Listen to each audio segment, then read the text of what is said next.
G'day guys, Clint here, recording episode number 52 of The Full Landscape with John, the Landscapers Coach. This one is a massive podcast for any of you landscapers out there, and obviously this is The Full Landscape, so I'm hoping there's at least one or two of you that are in the landscape industry watching and or listening to this podcast. John is a landscaper coach. He specialises in coaching landscapers to improve their business so that they have more time and more money and a better lifestyle in the landscaping industry. He works with people all over Australia and now in New Zealand. John and I have been kind of similar to the last podcast with Brent. We've been kind of like loosely joking or talking about doing a podcast, and thanks to Inika from Ambition, she finally put us together and got us to do this podcast over the internet. We've started using a new platform, so hopefully the audio and the visual of the podcast is much better than we have had in the past. This is a really, really valuable one for landscapers. It'll give you a bit of a taste for what John does and hopefully give you some information so that that might help you change some of the things that you do with your landscaping business and obviously other businesses. Or it might give you an introduction to John, and maybe you might be interested in getting in touch with him to do some coaching. That wasn't the idea of around doing this podcast. I was genuinely interested in getting to know John and understanding what he does in the industry, and obviously give you guys some access to what he does. So if you are interested in getting in touch with John, his website's the best way to do so. Duffy will link that up underneath either the video or via the audio. Can we do that? We'll work it out. Anyway, have a look at, have a listen. If you enjoy it, please don't hesitate to leave a comment or like the video. Please subscribe if you haven't done so already. And I know I've said this before, but I do value your time. I know there's plenty of things you could be doing other than listening to me or watching me. So thank you very much. Sit back, relax, and enjoy.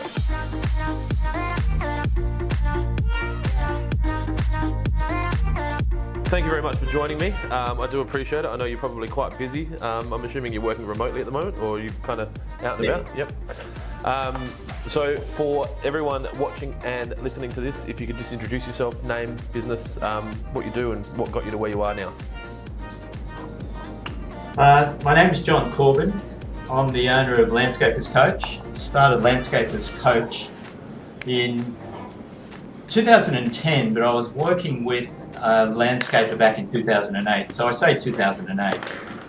But the question you wanted to know was, what got me to here? Is that right? Yeah. So, like, I guess I don't know the background. Were you landscaping and then moved into coaching, or you saw a niche there, or you just kept knowing mates that were really shit with their business and they were landscapers, or what was it?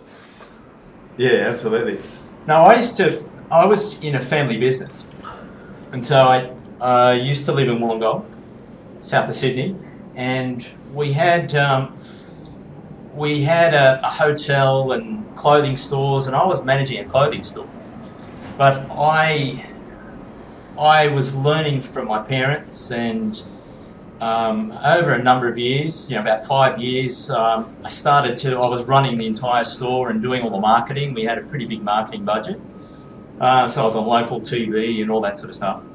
And then I had a falling out with a member of my family, to the point where I just thought, I want to go and do something for myself. So I left the family business and started my own clothing company direct to the public around Australia, jumping in a van with leather jackets, and a good mate of mine. We didn't have much to start with, but we just grew it and grew it. It grew to about a $4.5 million business. And that was, you probably heard those sales, direct to the public sales. D2C, yeah. Great Australian Leather Company coming to Sydney, 5-day sale, that sort of thing. That's what we were doing out of, town halls, entertainment centres, everywhere. Yep. And that just gave me massive boost in confidence, just starting. And that's where I started to ask a lot of questions. So I needed some assistance in okay, now I know how to market, but I'd never really forecasted properly before. And so now I was asking all those sorts of questions and reaching out for people that could assist me. And that's where the whole coaching didn't begin then, of course, but my interest in coaching began because I was being coached by someone. So I what you actually started looking for.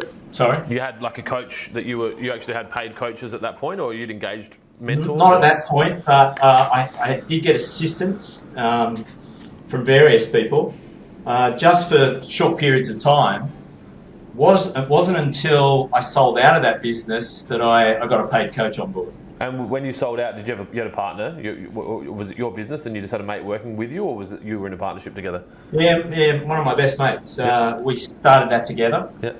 And so I sold out to a Melbourne manufacturing company. They took my share, and I just thought, I want to go and do something else. Yep. And so I felt that after about a 6-year period, I'd done enough of travelling around the country. Really ticked a big box in terms of personal confidence and understanding different areas of the business that I hadn't before, and then I just looked for something else to do basically. Yep. And that something else was a share in a restaurant, of all things. So you've gone from clothing to food. Yeah, but we were also involved in food. We had a hotel in Wollongong, and when I say we, my parents and there's 4 of us in the family. So we had a hotel with a restaurant, and so I was involved in that prior to leaving the family business. So I understood the basics of running a business, running a restaurant. Yep. Yeah. So how? Just give me a bit of a timeline. So the family business, the clothing store. Like, did you come out straight out of high school and move straight into that, or did you go? You didn't go to uni or anything. It was just I'm going to work. You just knew straight away you weren't going to uni. Were you working for the family business as a youngster? Like, I'm talking 12, 13, 14. Like, is that when it started? Yeah, I was. Yeah, absolutely. We were Thursday nights and Saturday mornings. We were always involved in the retail outlets. Yep. So I understood how to sell. So I learned so much from the family, because every evening we were sitting around the family table. What were they talking about? Yeah. Yep. They were talking about business. Yep. And so I just knew that I would end up doing something, involved with the family in some way. And I'm just so grateful to them, because I learned so much. Well, I guess it's a sweat equity MBA, really, isn't it? And you kind of, I don't think that people realise that people do realise that you can go either way. You can pay for your education, or you can actually go, do the education. So you've come out of high school, done that. What age would you have been when you've sold how long ago did you sell the clothing business to the manufacturer and then move into the restaurant game? Like, just from a timeline standpoint. Late 20s. And then how did that go? Was that the last thing you did before moving into landscape coach? Actually, I was 30. That's pretty late. Then, That's no, still had so involved in the restaurant, and the restaurant was great in terms of bringing a coach on board, and then understanding a lot of the things that I could do and you can do and most business owners can do, but do we do them well enough? And one was recruitment. I'd get somebody in and I'd ask them some questions, but I would always wonder if I picked the right person, and sometimes you obviously go with gut feeling, but I wasn't prepared enough, for some of these meetings. Even managing staff, I felt that, boy, I could do that better. Yep. And so these are all the things that getting this coach on board, filled the gaps for me. Yeah. And so I became a lot better at managing a business and running a business and planning a business. It's something that I never used to do much of before. But come end of the financial year, I'd already created a forecast. And so I knew, okay, well, this is where we're headed. This is what we're going to do. And so having meetings and things that we always did, but if I missed a meeting, I missed a meeting. Whereas once I brought the coach on board, and he made it so important for me to understand that these meetings are something that you invest your time in, and so you're letting down your staff if you don't turn up to that meeting, or you say, look, I can't make it because I'm too busy. Yeah. And these were things that I was really grateful for. And it was then that some of my friends and friends of friends started asking me about coaching because they could see the difference in how I was planning things. Yep. And that I was measuring things that I wasn't before.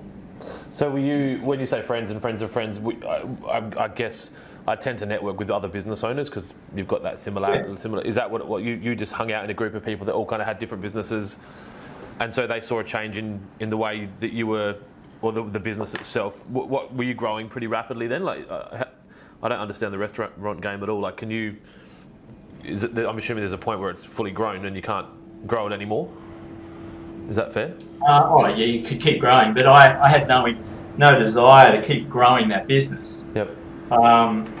Because it probably wasn't a passion for me. At that stage, I realised what my passion was, and that was helping others with some of these systems. Yep. And helping them become empowered. Yep.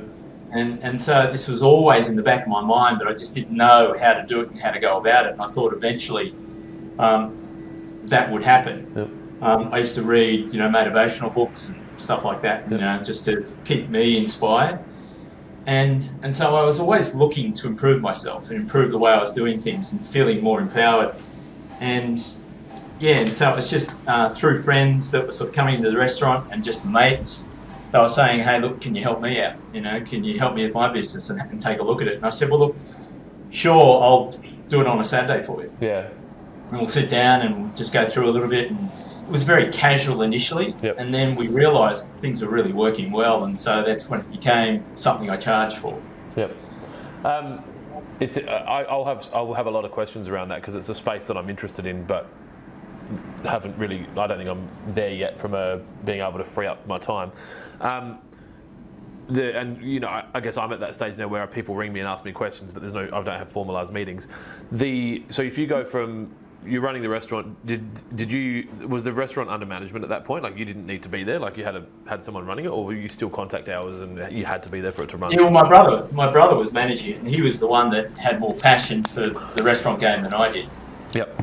And so I was at a stage there where I was running a night course, as well, and so I was doing a few things. Yep.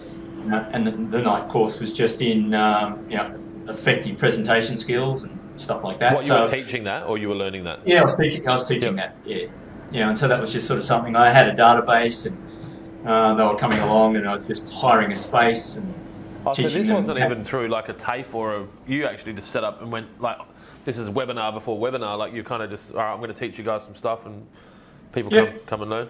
That's cool. Yeah, so that was good, and sort of it got me in front of a group of people, and there were generally about 10 people there, and I just teach them over a 6-week period, some skills. Yep. And so that helped me sort of structure, a mini program. So then, and so you move from that into coaching. I'm guessing it wasn't landscape specific to start with. Is that kind of evolved? Yep. Yeah. Well, I didn't want to involve myself in with restaurants. Yep.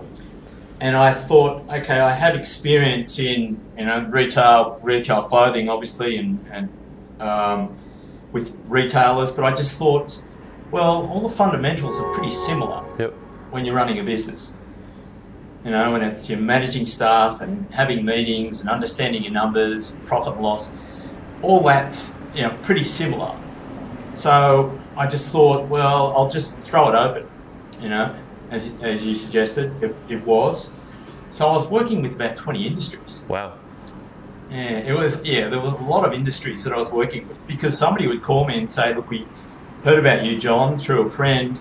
He's a carpenter. And I'm a builder, and can you help me? Yep. And I said, yeah, absolutely. Let's have a chat. And so there were just every conceivable industry that I was working with. And I found that after a period, I started to look for a couple of industries that I could specialise in. What was there a reason you just felt like that? I guess once you get niche, it was going to be better, or I guess you'd really learn the idiosyncrasies of the industry. one of the reasons. Let me just sit down now. Yeah, go for it. Sorry. Um, Gosh. I felt that with some of the industries that I knew better than others, I had further distinctions. Yep. And some of those distinctions were I knew how they should be and could be marketing their business because I'd seen phenomenal results with some that I'd been working with. Yep. Because I was working with a greater number of, let's say, cafe owners. I knew their all their critical numbers, down to the cent. Yep. And so I felt that was really valuable as a coach, and it was very satisfying.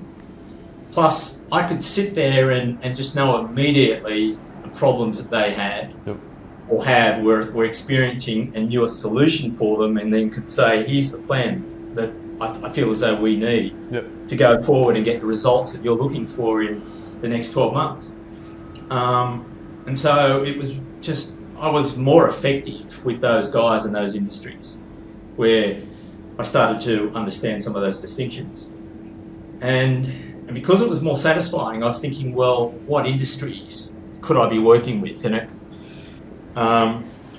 one was cafes. I was working with a pretty big roaster.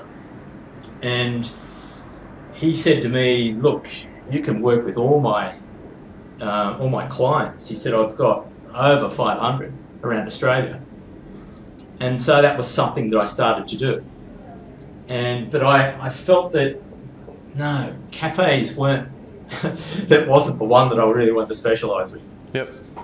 Probably because their attitude might have been a bit different to sort of planning. They just realised that if they were in a shopping centre, or if they were in a position on a street, then they would always have their clients. Yeah, provided so they didn't they're not worry about really marketing bad. too. Yep, that makes sense. Sorry? Provided they're not shockingly bad. There's not. It's not a, so your interest, and correct me if I'm wrong, is more tied to, I guess, funneling the work in and then the management of the work and the forecasting of the work, not just going in and being a profit and loss coach or an accountant almost. Yeah, that makes sense. Yeah, exactly. That's what it would have felt like. So, so it wasn't until 2008 that a Bondi horticulturist came along. She said, look, you've been working with a friend of mine who's a plumber, and I want to work with you.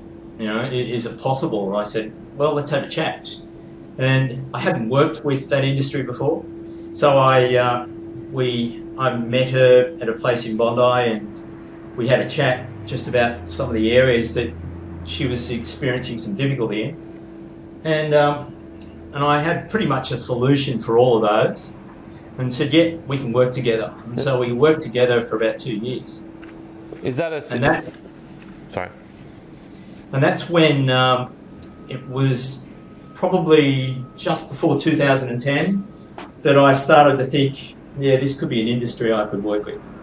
I hadn't met any other landscapers at that stage, but she was just a wonderful girl, understood all her systems. We created a lot of systems for her business.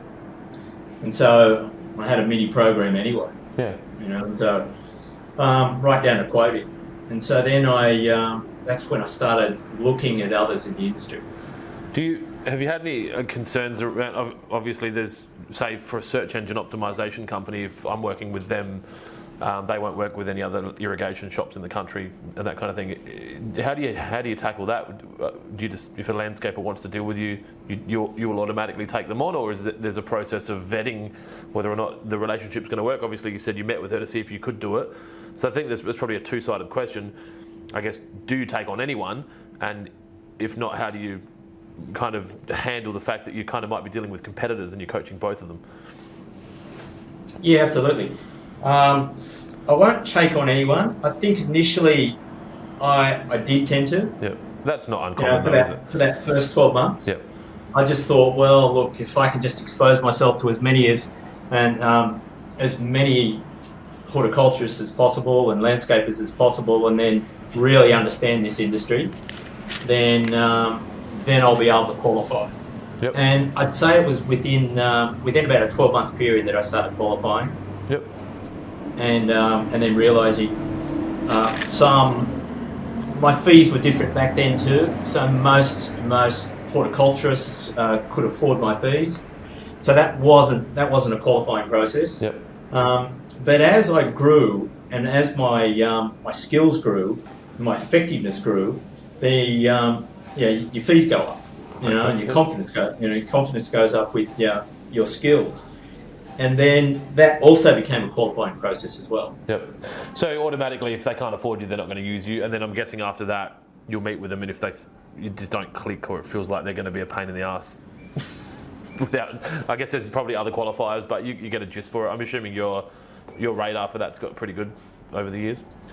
Yeah, but I like helping people, and so even today, somebody will come along and say, look, can you help me? And I'll qualify them and find that we're not a good fit. Yep.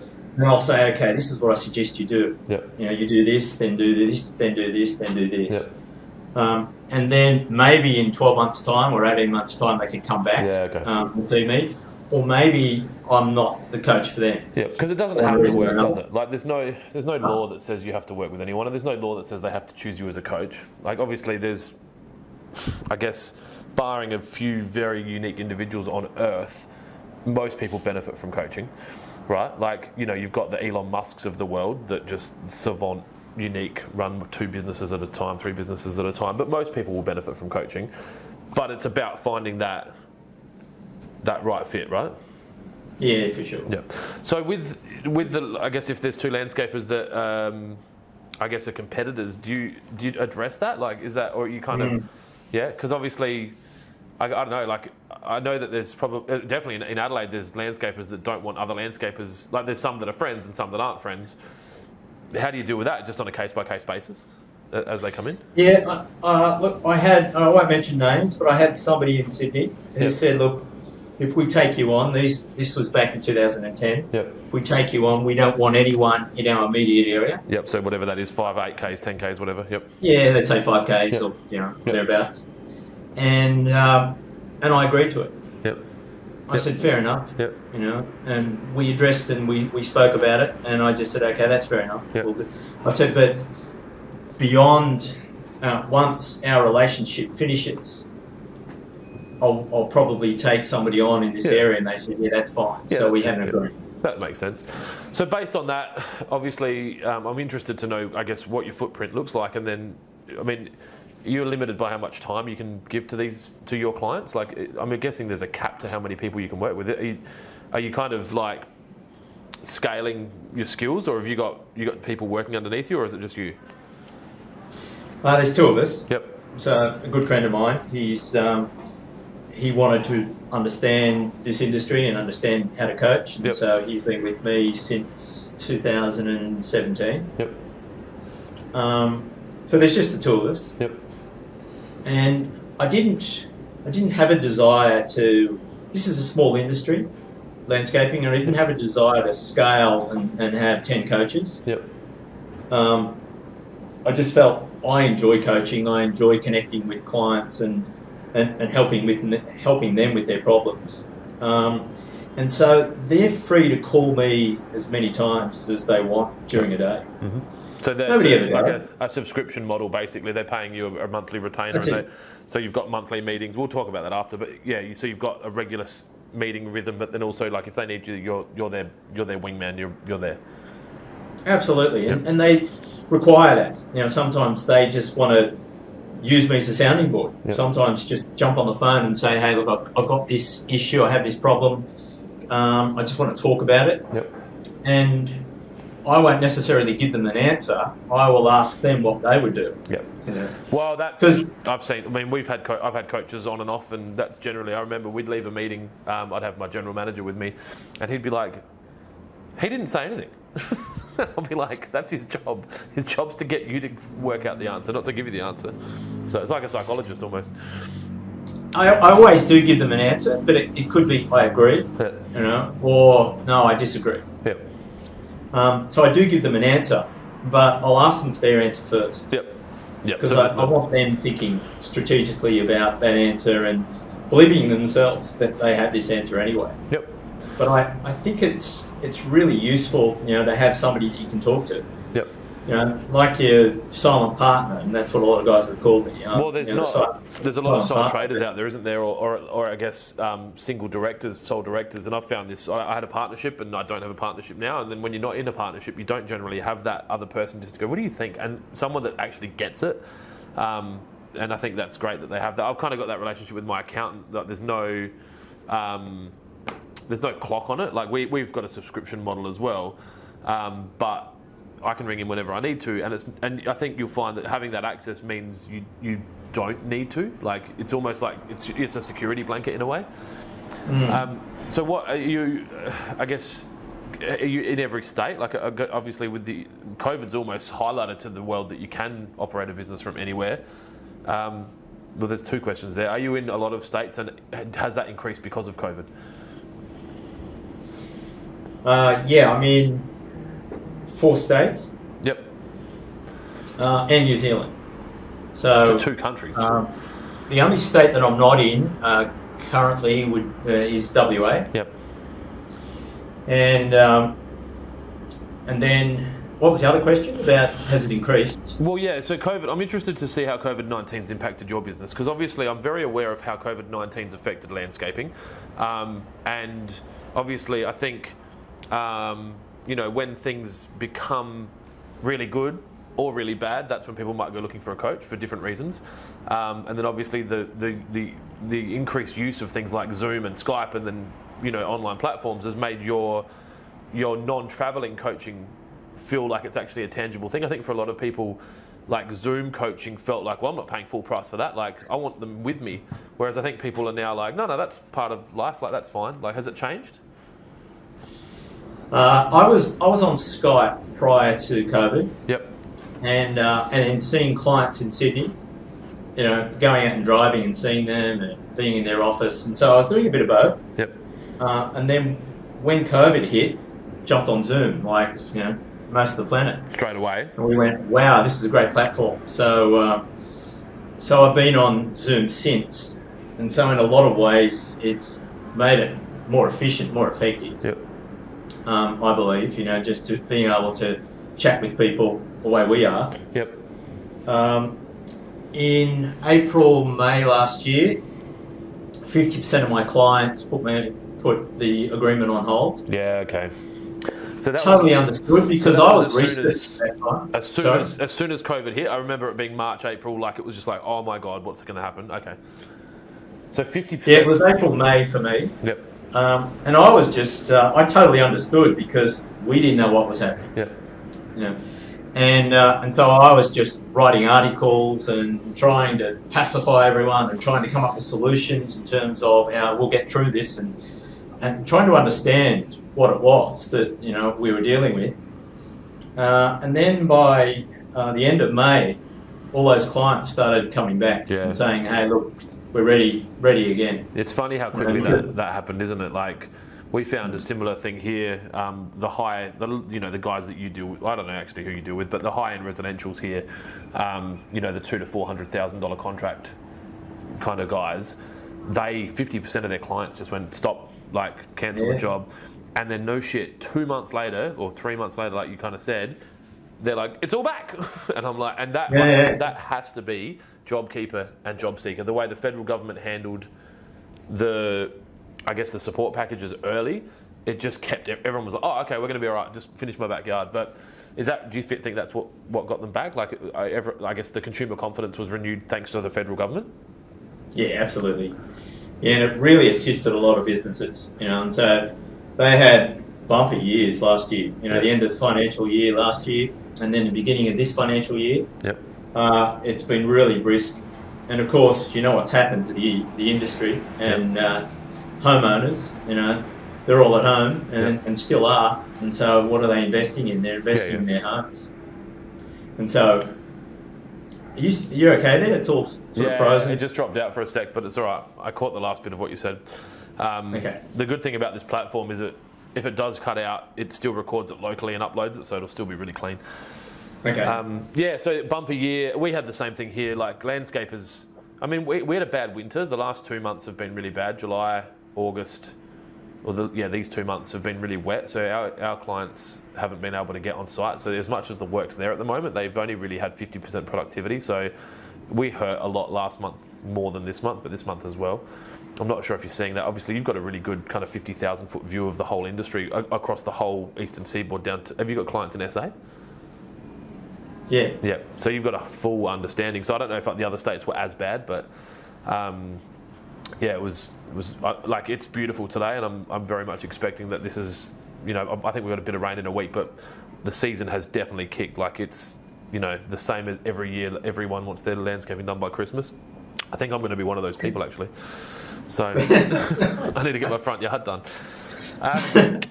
So COVID was a road bump for you. So now nothing's changed. Like, you're still flowing. You haven't had any drop since that first pause. Had a mini drop with the Sydney lockdown. Yeah.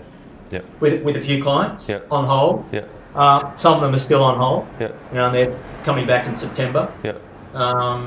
But yeah, that's to be expected. And so you're just you're just a good dude, and you go, all right, cool, we'll pause it for 3 months. I understand. Like, we're not going to break up. We'll just have a break. Yeah, that's fair.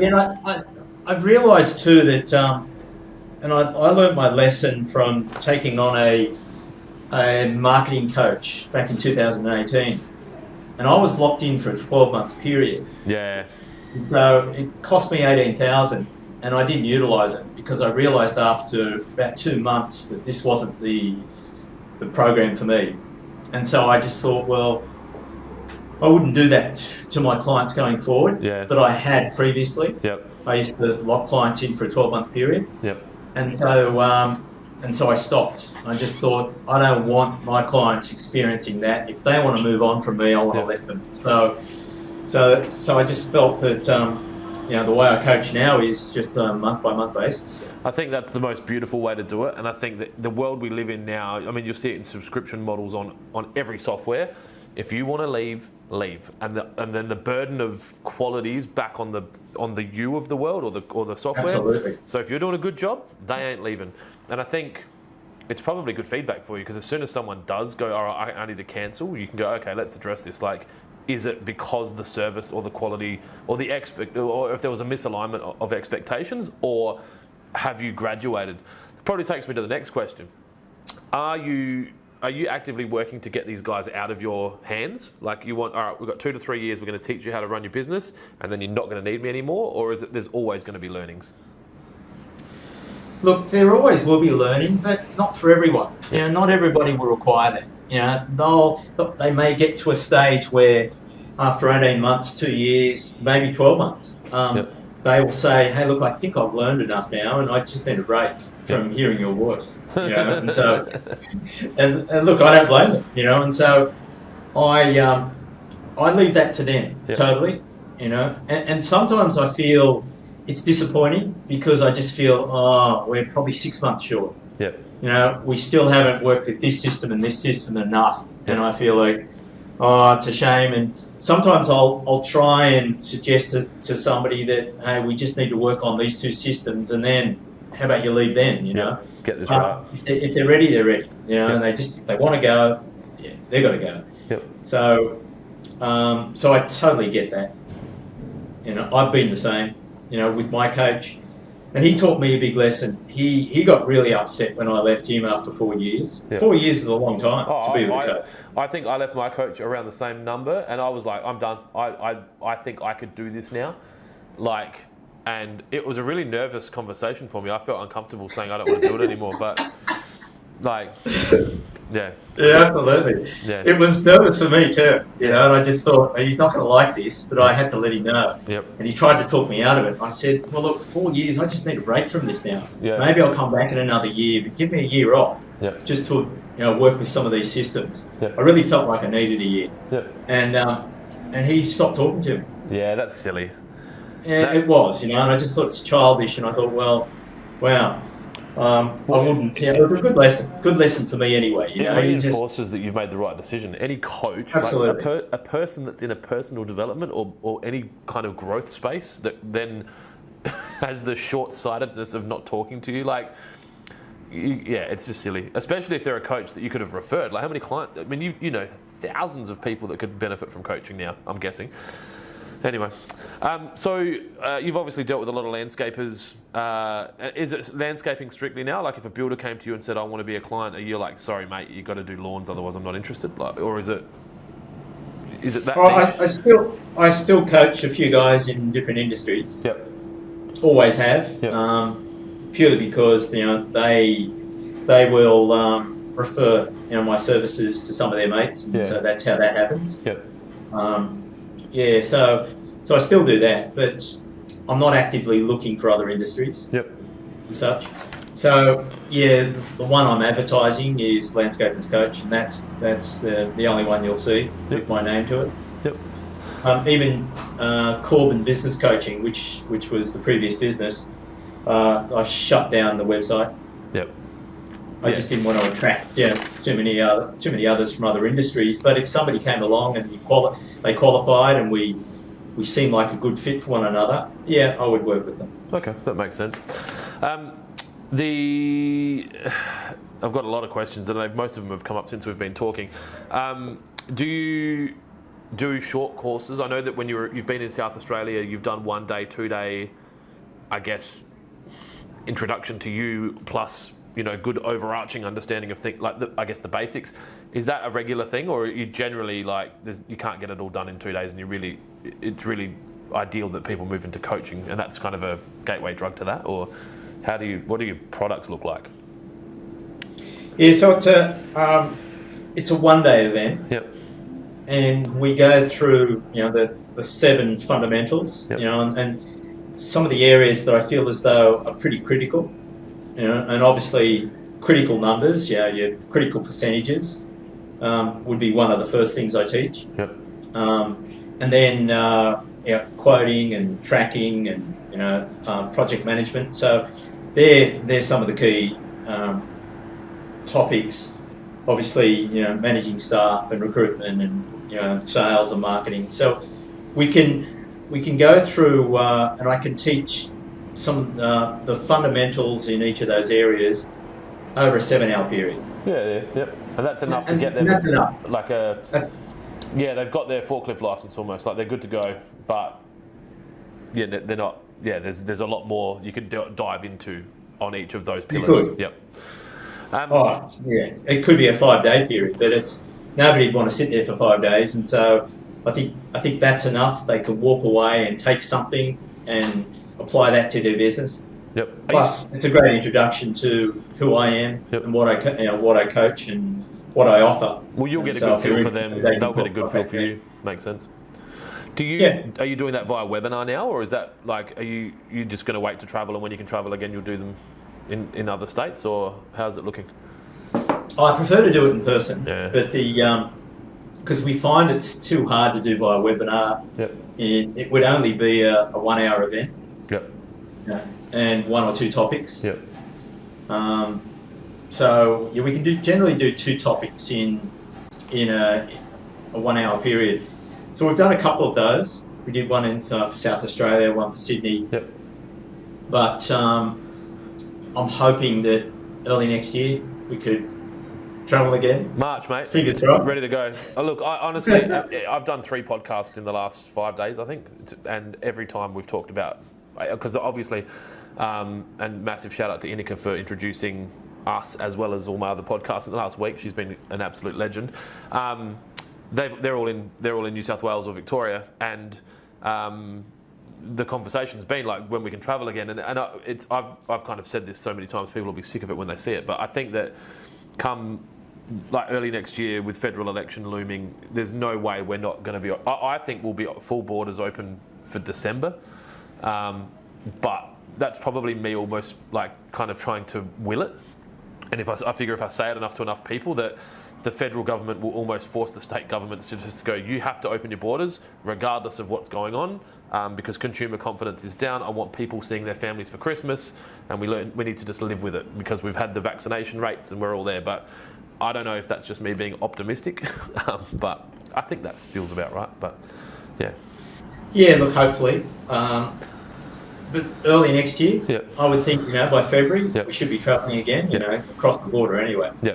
Oh, I'm reading articles from, I guess, firms that do a lot of like research and forecasting, mainly financial forecasting, and investment firms that are writing things like, we need migration and immigration back into Australia for us to handle what the country needs, and by closing the borders internationally, we just can't do that. And for us, like, we now need to kind of start rebuilding the economy without having those skilled migrants coming to Australia. It can't work. So I'm hoping their international borders are open by March, but I know that people have very conflicting views on that, so we won't go on about that too much.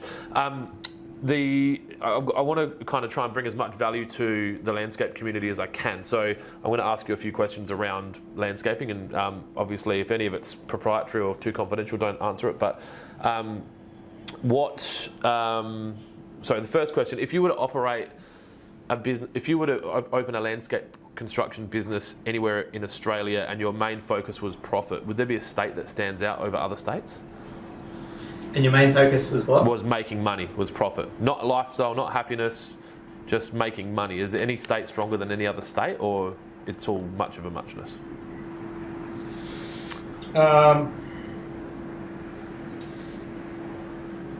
No, I'm just sort of scanning and thinking, like I've got great examples in every state. Yeah.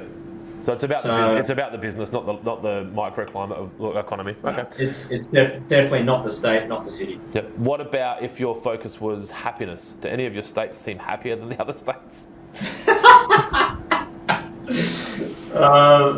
The states that are happy, Yeah. again, No. it's not necessarily. They're the guys, and I like working with this industry because they love the industry. Yeah. They love their trade. Yeah. They love what they're doing. Yep. And so it makes it so much easier for me to be working with them. It's interesting that you chose the industry, because it is a beautiful industry, and I fell into Oh, it. it is. Absolutely. And there's a few dicks, but there's not many. And there's a few heroes, but there's not many. And I think as a percentage, I feel like this industry is a better industry from a human standpoint to so many other industries that I've seen. So you chose well. Yeah, I think I did. And I love this industry. Love these guys. They just, their values. They love the environment. Yep. They love the earth, Mother Earth. And so that says a lot. Yeah, I did a podcast with Brent Reed from Candio yesterday, and the way he talked about plant life and plant use, and there's a few guys here that you talk to, and it's just, you can see that they genuinely care about it. It's not just a way to make money, because there's plenty of ways to make money, and most of these guys that have been doing it 16, 20 years, they know how to make money. It's not about that. So one of the questions I had written down, and I'll ask it seems like I'm probably going to get a very open answer, but if you had to start a landscaping business, right, so you could choose any state, residential or commercial, how many staff, what would you choose to run right now? If you were like, you're fully qualified, you've got your licenses, what state would you open up in?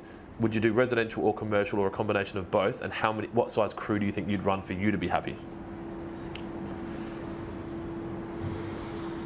I think I would have to, in terms of crew size, Yep. It would have to be large enough for me to be off the tools. Yep. Eventually. Yep. So what, 12, 15 plus? Well, it'd have to be at least 6. Yep. Yep. So I can be off the tools and then managing these crews. Yep. All right. But if I wanted to get to a stage where I had an estimator as well, Yep. then and overseeing the entire business, then it would have to be sort of 3 crews. Yep. Yep. So that would be the minimum. Yep. In order for me to oversee the entire business and work on all aspects of the business Yep. and the growth of it and the vision. Yep. So it would probably be something, somewhere in that vicinity, 6 plus anyway. Yep. Plus somebody in the office to help, or Yep.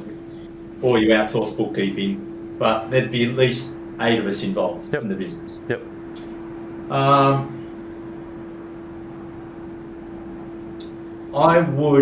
It would either be Queensland or New South Wales because of the weather. Yeah, mate, you're preaching. I'm slowly wearing down everyone around me for me to move to Queensland. Like, I've got my wife's kind of like, all right, I'm ready when you are. My kids, I'm like, I'm going to rip you out of school and you're never going to see your friends again. And they're kind of like, I think within 3 or 4 years I'll have broken them all. We need a few bad winters here. Then we're off. Are you serious? I love warm weather. Like, I'm fine in Adelaide.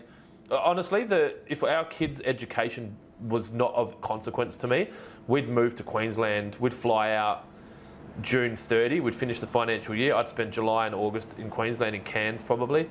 And then we'd fly home for September 1st. And then that would be the perfect year for me. And then I'd run my season. Then we'd do December 24 or 23. I'd piss off somewhere else, maybe locally or internationally, till January 18. And I'd just run that every year. And I think that would be my dream. But from a business standpoint, it's sustainable, but I can't take my kids. I mean, I probably can take my kids out of school. I don't think it's fair to disrupt. My kids are quite young. I've got an 8-year-old and 2 4-year-olds. So we could probably travel a little bit, but once he gets into high school, my oldest, and then I just don't think it's fair. And then commercial or residential, what makes, obviously, does either one of them interest you if you would have to choose? Or Residential. You'd choose residential? Because of the art? Yeah, absolutely. Or because of the I've always had an interest in, architecture. Yep. And residential architecture. Yep. And hence some of my friends are architects, and so we'll look at the design of a home. Yep. And it's I just would prefer residential, for that reason. Obviously, otherwise, commercial just feels like where's the creativity and where's the design aspect. I'm guessing, like, from the answer to that question gave me a pretty good understanding that you've got some pretty insane benchmarking. Like, you understand, like, the answers to those questions made sense to me. Obviously, at 6, you're out off the tools. At 12, there's enough profit to cover an estimator and an admin or whatever the numbers are. There's no I guess I wanted to acknowledge that there's not a question off the back of that. When meeting with landscapers, is there one thing that's jumping out the first time you see them? Is it generally the same thing, or is it just this multitude of obviously all these different personalities? Like, are they coming in and you're just like, oh, you don't have enough staff, or you're not making enough profit, or like you're not, like, is it always the same, or is that a really hard one to? Yeah, it's usually the same 5 things. Okay, cool. Are you happy to share that? Yeah, absolutely. Yep. Okay, so often it's working very hard for not enough profit. Yep. So the return on investment isn't what I expected after 5 years or 10 years, whatever it is. So that's always right up there. And that's a reason, and you may have seen some of my videos, but some of the video testimonials, some of the clients have said, I was actually thinking about going and working with somebody else. Yeah. Found out about this guy, and then he changed things for me. So it's so that's not necessarily number one, but it's definitely 1 or 2. The time management's another one. Just working 6 and 7 days a week. Yep. Not enough time with the kids. Not enough time with the family. Doing quotes after work. Back in the office for hours, whether it's a home office or a rental office, they can be back till 6 or 7 o'clock, or working, after dinner. Yep. So that's another one we need to address. All right. And so there are a few things attached to that. And one would be quoting far too many jobs, and that's something that, in order for them to be able to understand who their target market is and who the secondary market is, we need to define that, and then we need to set up a system so they know how to qualify those clients, know how to say let go of those clients that don't suit them, and then that will free up 35% of their time. Yep, makes sense. So that would be another one. Another one you would have guessed, and that would be recruitment and finding staff. Yep. It's probably one of the big issues. So you're coaching people through that? Yeah. Yeah, that's cool, because that's a massive, like, I'd say if you did a survey of landscapers in South Australia right now and said, what's your biggest problem? They're like, I can't find stuff. And then they're not skilled enough, which is different, but yeah, okay, that's interesting. So yeah, so you need a plan as well. You know, we need to plan that, have strategies, look at their profile, how compelling is their profile, are they attracting, you know, those potential staff members? yeah, the alpha team. We have to address all of that. Yep. And it can't just be one thing. It's not just putting an ad up on Seek. Yep. You know, we need to be looking at all of it and making sure we're ticking all these boxes. So you've got every possible chance of attracting that guy that says, look, I don't want to be working here anymore. I just feel like I'm not appreciated and I want to go elsewhere. Yeah, that makes sense. I think that's something I've spoken about before, like the social media we do is not as much, it's as much around attracting future staff as it is around attracting future clients, and I don't think enough people look at it like that. That you're branding for your future staff as well. So that's about 3 things: too busy, too stressed, not what I thought it was going to be when I started out, can't find staff.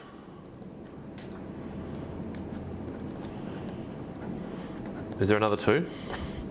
Or are they kind of, is that 5 merged into 3? You kind of answered them. Oh, is that only 3? Well, there was. I think the first one you said was that people. The first thing they come to you and say, "Look, this isn't what I expected. I'm working all these hours and I'm not making any money." Number 2, obviously, I think you kind of said like, "I'm always staying back, working late, choosing the wrong clients, so identifying the wrong clients." Number 3, can't find and recruit the correct staff. I mean, that's a massive list on its own. So what's? Well, time management. Oh, that's right, time management.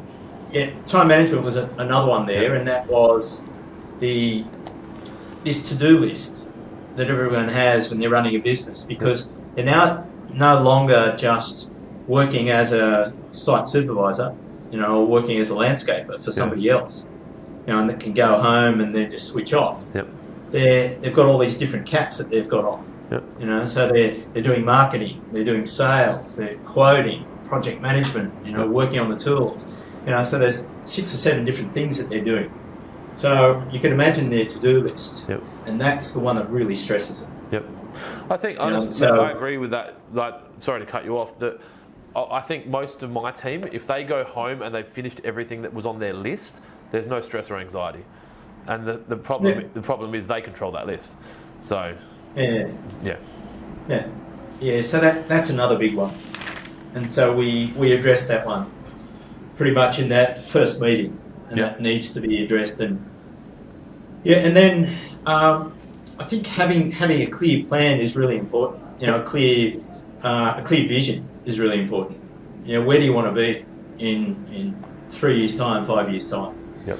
I often hear from smaller landscapers that, I don't want to be like X, or I don't want to be like them. I just feel, you know, I don't want to be stressed managing, you know, too many staff. Yep. You know, and so they're basically, the glass ceiling's already there. Yeah. You know, and I'm saying negative language in that as well. There's a lot of negative language, and so, and I say to them, it's not about growing to, you know, a company that has 20 or 40 employees. We just want to get it to a stage where you can be off the tools and save your back. Yep. You know, basically, because, you know, in your 40s and 50s, you won't want to be on the tools. Yep, makes sense. You know, so it's getting them to understand, you know, that different, the mindset and the way they need to be thinking about their future. That makes sense.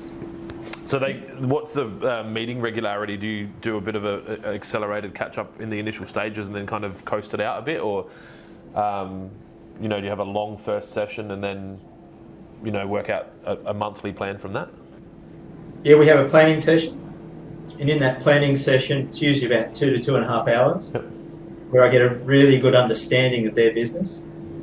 I'll look at their profit and loss, I'll analyse it, I'll look at their resources, who's working for them, and we'll go through each individual just to see, where are the areas that they feel as though they need some assistance with helping that person, or managing that person. I'll look at their systems, and the processes and how they conduct their business, and their target market and secondary market. So there's a lot of information that I extract. Yep. and then I create a plan.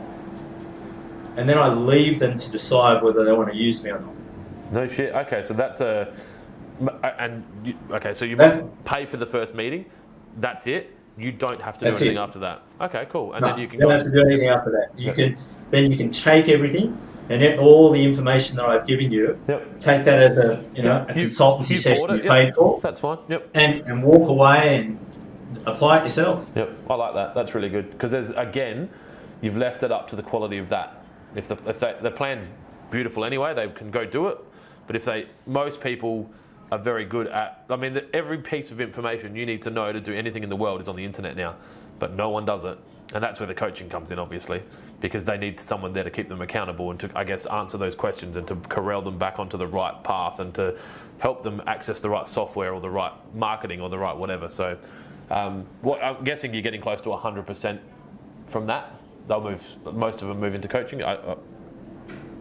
Off that plan, or is the rate a lot lower? No, there are some that. There's one from South Australia just recently that I spoke with them in 2019 and they said after coming to one of my seminars that they couldn't afford my fees. Yep. And I looked at their profit and loss and said, fair enough. Yep. This is what I'd suggest you do. Why don't you pay for this planning session? Yep. I'll give you as much information as possible, and you go away and apply it. Yeah, and they did that. Yep. And they came on board 3 months ago. Oh, that's awesome. As a monthly client. So it's great. That's very satisfying just to see how they've grown over that 2-year period. Do you have any massive success stories that you're able to share of people that have kind of like been close to packing it in or losing their house and are now, multi-states and 400 staff and leader of their community? Look, I love the ones where, like the guys from Brisbane, they said to me that they had heard about me through a podcast. I'd been interviewed by Shah Turner from Pitchbox back in the day when he owned Pitchbox. I know the business Pitchbox. Yeah, it's not owned by Shah, he sold it, but he interviewed me, I don't know, 3 years ago or whatever, and it might have been a bit more. Yep. And these two guys were planning on, they'd been working for 15 years in their business, and they just said, we can't make money out of this. We need to do something. And two good mates, and just decided that maybe it's time to throw in the towel. And through their assistant who worked in the office, I think she had heard my podcast, and she said, hey, why don't you call this guy? Because she's about to be unemployed. Yeah, absolutely. This might get me some money. They called me and came on board, and that's just so rewarding when their situation turned around in 3 months. Oh, no shit. So in 3 months, they're good. Yeah, I just said, look, it's pretty obvious what you're doing wrong. Yep. And so, we corrected it, and then they could start seeing, hey, the coffers are starting to fill, which is great, and we've got money again. Yep. So, and it's just so rewarding, and they're still on board. That's 3.5 years later. So that's so cool. Yeah. Do you think you'll do? Yeah, I've had clients for 10 years. Yep. Yeah. So I've had 3 clients for 10 years actually. What's the plan? Like, are you going to retire, or will you just do this forever? Like, I guess, like, if you love it and you can keep doing it, like, are there clients that are worried about you going, no, I'm done, I've made my money, I'm going to Barbados? Yeah, absolutely. I think I would continue doing this in some form, yep. For as long as I possibly can, yep. because I enjoy it. It's just very rewarding to help someone, improve yep. improve their business and feel more confident and feel empowered, and you see the difference, you hear the difference in their voice, and you see the difference on their face. And it's so I've really ticked a big box for me in terms of values and what I enjoy doing. Yeah, okay. It's taken me a while to find what it was that I really wanted to do, and I'm glad I found it. So the remote nature or the remoteness that you could have means you could do it from anywhere in the world. And I guess when you get to that point, I mean, I don't know if you follow much around what Anthony Robbins did after COVID, but he was like doing. Have you ever seen it? Like, go have a look at. He set up he was obviously doing Unleash the Power within 10,000 people not that many, maybe 10,000 people. He ended up going within a month of full lockdowns. He converted it into a full digital experience, and he had screens where you could see 300 or 500 of the faces up on the screens. It's insane. And he just pivoted and I know Pivot's probably, you can start using Pivot again. That's kind of stopped being used, hasn't it? And he just pivoted and he was like, boom. And this, I guess it's the attitude of people that don't sit around and cry about what's happened to them and actually do something about it. But you could do that. I guess you could remote this from anywhere. And especially if you niche down and you're like, I'm only going to work with 5 clients and I'm going to charge twice what I was, but I'm getting close to retirement and I only want to work 2 days a week. I've got one more question for you. It's a question I ask everyone when I can remember. If you were able to, so obviously imagine if you were able to work anywhere in the world and do any job in the world that you're fully qualified to do. So imagine if you wanted to be a doctor or a racing car driver, whatever it is there a job that you would choose? Well, I guess, don't give me the shitty answer of I love what I do, so I'm going to keep doing this. But is there something that you would have loved to have done growing up, or that just looks fun that you would choose to do? And if so, what is it and where? Yeah, it would have been a guitarist. So I loved guitar and learned how to play, and was never really good enough. Yep. To make money, but. And I never tried to. I just thought, I'll get some tuition and just enjoy it and just be able to play and sing a little bit. And then again, can't really sing either, but I try. Yeah. And just annoy everyone. But there's vocoders now. You don't need to know how to sing anymore. Yeah, exactly. So it's just the Eric Claptons and those sorts of guys, the John Mayers, yep. That can really write great lyrics and yep. sing and play guitar. Yeah, that's the thing that I'd love to be able to do. Yeah, that's a good answer. You can answer. only dream. That's a good answer. I said every time I hear someone I think we watch say Queen playing at Live Aid when there's 120,000 people. I say to my wife, I wish I could sing well enough to have 100,000 people come and watch me sing. Because I've got this disgusting desire to be famous, and I'm not fit, I'm not good looking, I can't sing, so I really have to get good at business, and hopefully that kind of catches on. But yeah, I like that answer. I think I'd take that as well. So for you, it'd be singing. Well, singing and playing, yeah, enough that someone's all right, yeah, I'm going to come and watch this guy. Look, if you could have that many people come and watch you talk, which obviously some people do, then I'd happily do that as well. So you could be a Tony Robbins. Honestly, if I could move into a speaking space full time, or not even as in full time, as in I speak regularly but still get to operate, similar to Gary Vee, he obviously still operates his businesses but has a public speaking business as well. I enjoy business, and I can hear it. You're the same. It's when you kind of can see it, when you can really understand, I don't know, I was listening to something the other day about if you had to start again, what would you do? And that's kind of a bit around the half the question I asked you about if you were going to run a landscaping business, what would it look like? And I think having that, the knowledge that you've got, you can't, no one can take that away from you. No matter what happens, no matter what changes politically, or if the government, if we get overturned, nothing, all the stuff you've got forever. And I think the more you understand, or the more I understand about business, the more I love it, and you just see it really clearly. And I think obviously I'm guessing that's what you're trying to have, those click moments with your clients and go, this is very simple, this is all you have to do. And when they see it, I'm guessing you get these moments of happiness and joy without putting words in your mouth. Yeah, it's very, very satisfying. And so is that something that you said you're interested in coaching, or assisting others? Look, I'm happy to help, and I've got guys here that will ring me all the time. Obviously, my client base is your client base. We deal with exactly the same guys, so the same problems but I've got a different perspective on it, because I don't get a good look at the profit and loss, and I don't understand your benchmarks. Obviously, my business is more like the clothing business that you dealt with. Obviously, I've got gross profit driven from a certain GP that we need to achieve, and then obviously all the costs come from that. So the labour cost is different than the clients you're dealing with.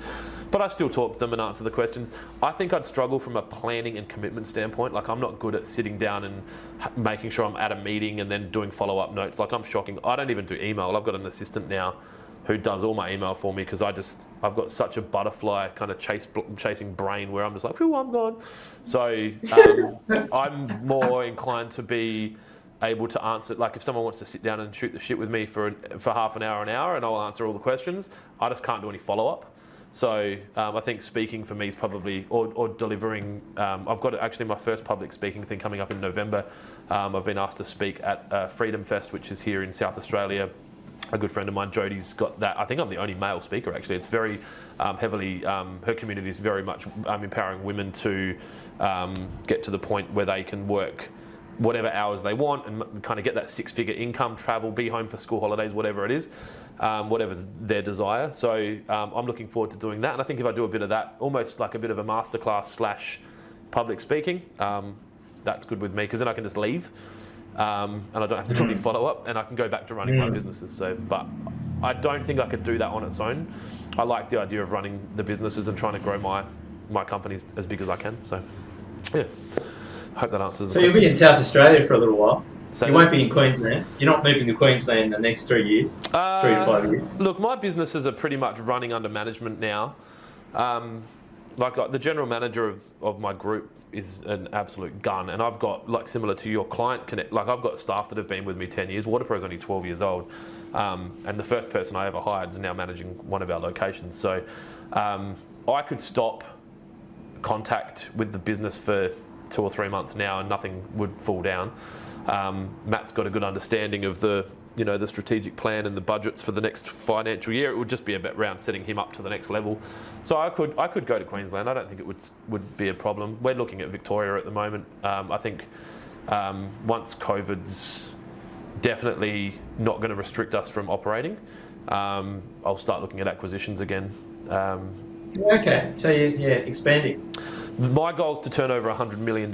So I had this, I guess, I hit 3 million or 3.5 million a while back, and it was a number that I was turning over when I was managing another person's business. So I kind of had this glass ceiling moment where I'd hit what I thought that was the peak, and I kind of went out and celebrated for about 24 months or 12 months, but 24 months, and then went, holy shit, like I'm going to kill myself drinking. So let's just maybe reset my goals, and so at that point I set a goal to go to 100 million because I figured 100 is going to take me a little while, 10 to 20 years, and at least that means it'll. Well, at least 3 years. Well, yeah, that's right. It'll keep me off the street. So, look, I mean, I'm 38 now. If we can get to 100 million before I'm at 50, that'd be good. I've chunked it out.